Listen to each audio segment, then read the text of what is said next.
Zabuni Jairut basi limetua lipo bandarini, lakini watu wameidadavua, wamesema ile basi muona kama sio jipya. Eliza ni kama mmepigwa kiana fulani. Kwanza kampuni ya Jairut Investment kupitia mkurugenzi wake Joseph Rwegesira, kwanza nawapongeza.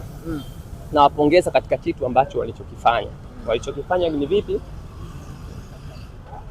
Kuna kitu kinaitwa manifesto. Kwa watu wa siasa, manifesto ni ilani. Manifesto is the plan or promise on what political party will do if they win election. Ni mpango mkakati wote ambao unaofanya unaweka mipango, ahadi, ili ukishika hatamu uweze kufanya nini? Kutekeleza. Jairut alikuja na manifesto yake, vipaumbele vyake 6 ambavyo alisema mimi nimechukua hii tenda, nitatekeleza vitu hivi 6 kama mazingira yatakuwa vizuri. Jambo la kwanza akasema nitahusika kwenye swala zima la kujenga kiwanja. Sijui kiwanja kitajengwa kwa namna gani, kama kwa cost sharing, kama kwa yeye, kama kwa watapokubaliana na club, whatever. Jambo la pili, swala la basi la timu Airiza, manifesto ya pili. Manifesto ya tatu akasema nitatoa milioni 100 kwa ajili ya tamasha la Simba Day. Nitakuwa natoa milioni 100 kwa ajili ya nini? Ya kusapoti tamasha hilo. Manifesto ya tatu hiyo. Manifesto ya 4, yani ahadi ya 4, akasema nitatoa milioni 100 tena kwa ajili ya kusapoti swala zima la media department. Swala la manifesto ya 4.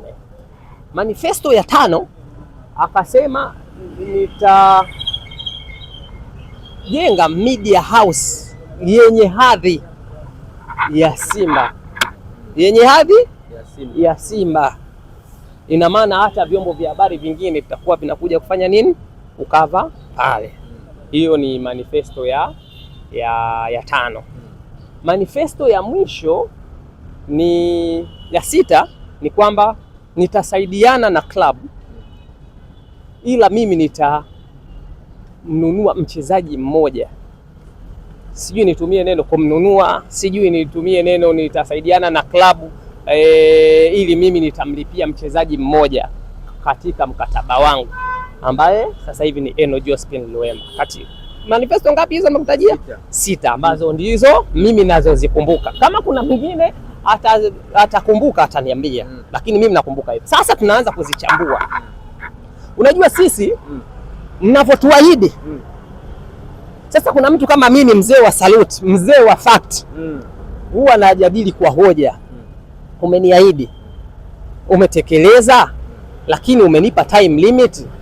Viongozi wanakosea kitu kimoja, wanaposema siku fulani nitafanya hivi, au siku ile inapotokea tukiwauliza wanatuona sisi wabaya. Hapo ndiyo shughuli. Mfano, viongozi wangu waliniambia swala la kadi za wanachama soon, tarehe 5 mwezi wa kwanza zitakuwa out. Yani tutaanza kufanya mchakato huu.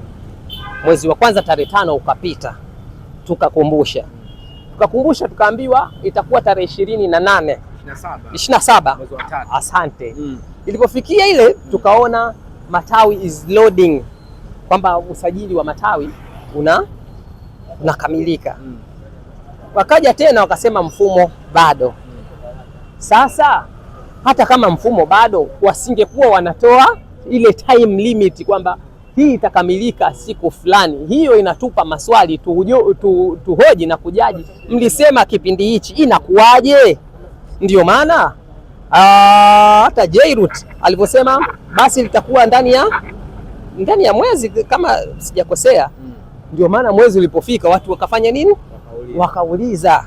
Lakini bahati nzuri Jairut sio mtu sana wa kuongea, akawa amepiga kimya. Alipopiga kimya, kumbe basi lipo majini basi limekuja. Jana limeonekana. Mimi ni kama Tomaso mpaka nilione, lakini nathibitisha hapa basi limekuja na linakaribia, bado halijakabidhiwa kwa uongozi wa Simba mpaka lifanyiwe branding.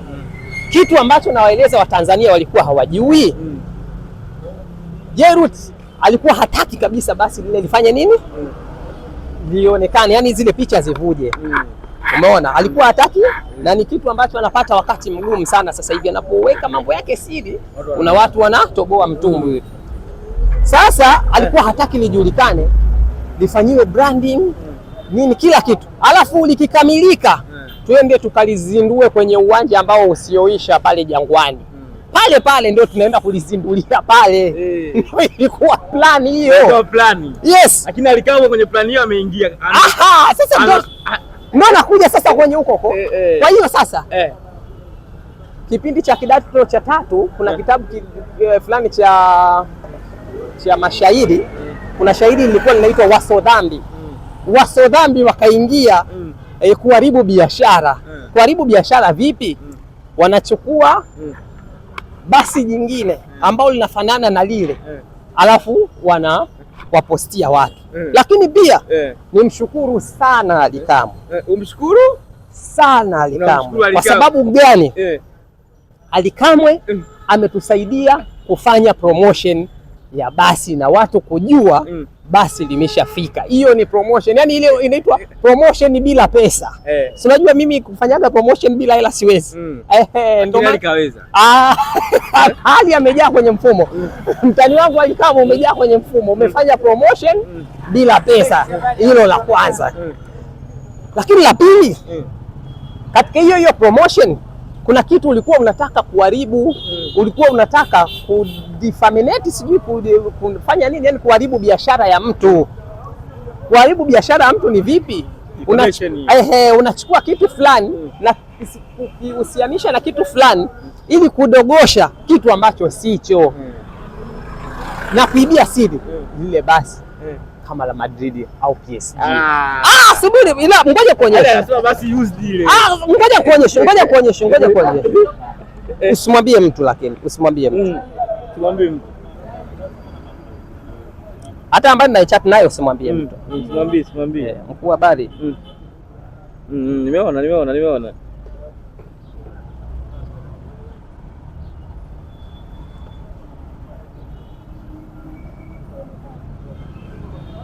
Mbona yale anasema used? Sasa watu niwaambie hivi, watu wasije kuwa wanasahau kitu hichi. Hakuna 90% hapa Tanzania ukinunua gari kwa wewe hesabu ni gari mpya, ila kwa sehemu zilizoendelea basi tambua hilo gari sio mpya. Sisi tunaenda kwa mfano naenda Medali Motors kununua gari. Yes, ananiagizia. Akishaniagizia mimi sinaona kabisa naenda kuchukua yunka.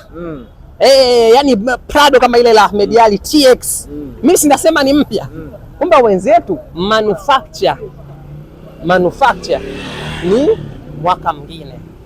Ndio jinsi ilivyo, lakini lile gari sio used.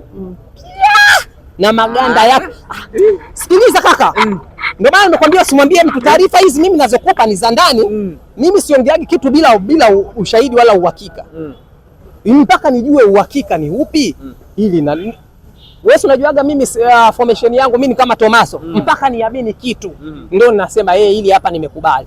Kwa nini mimi sijaliona basi hapo? Mimi nakuthibitishia basi lipo na basi ni zuri na ni mpya. Kwa hiyo ilikuwa inatumika upande wa pili kuchafua au kumchafua Jairut kama hajafanya nini, hajaleta basi mpya. Kwanza huyu tunamkumbusha, si alisema hili basi lipo kwenye maji haliji muda wote. Si huyu ndo aliyosema mtani wangu Ally.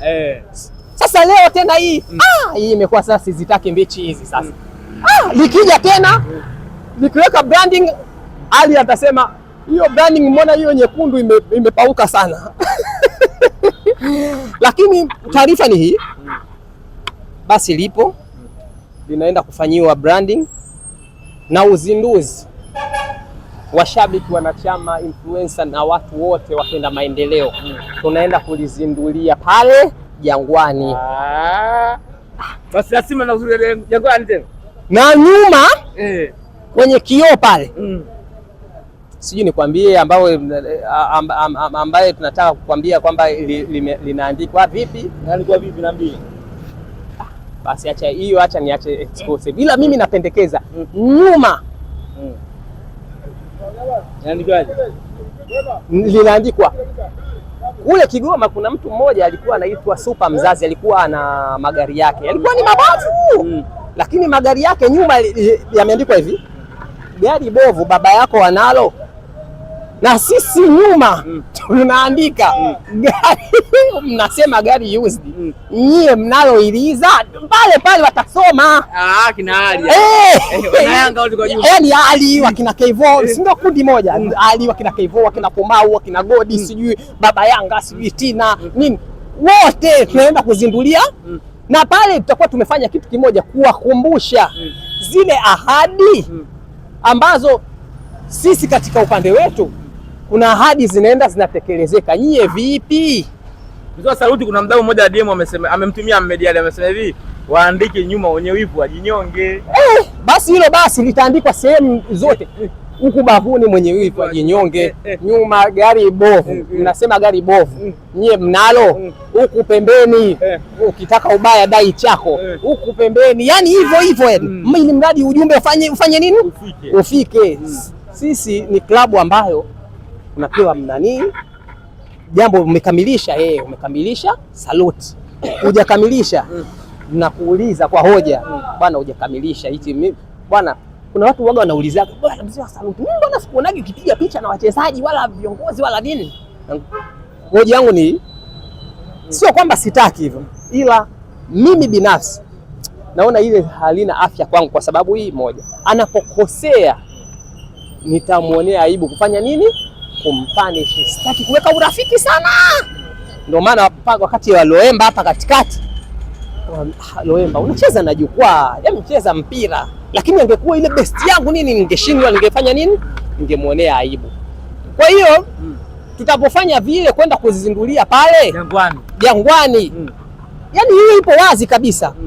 Basi iliza ambalo ndugu zetu Matukunyungu hawana, wanapanda tata, tena tata yenye mabati ya kwenda Mtwara tutaenda kulizindulia pale, wapate wivu ili wajifunze. Kwani kujifunza ni dhambi? Sisi ndio ilikuwa timu ya kwanza kuwa na tamasha letu Simba Day, wenyewe walikuwa nalo, sio wameiga, nasi tunafanya vizuri. Ndio hivyo, tukifanya vile wakiona watapenda na wenyewe watafanya nini? Wataingia kwenye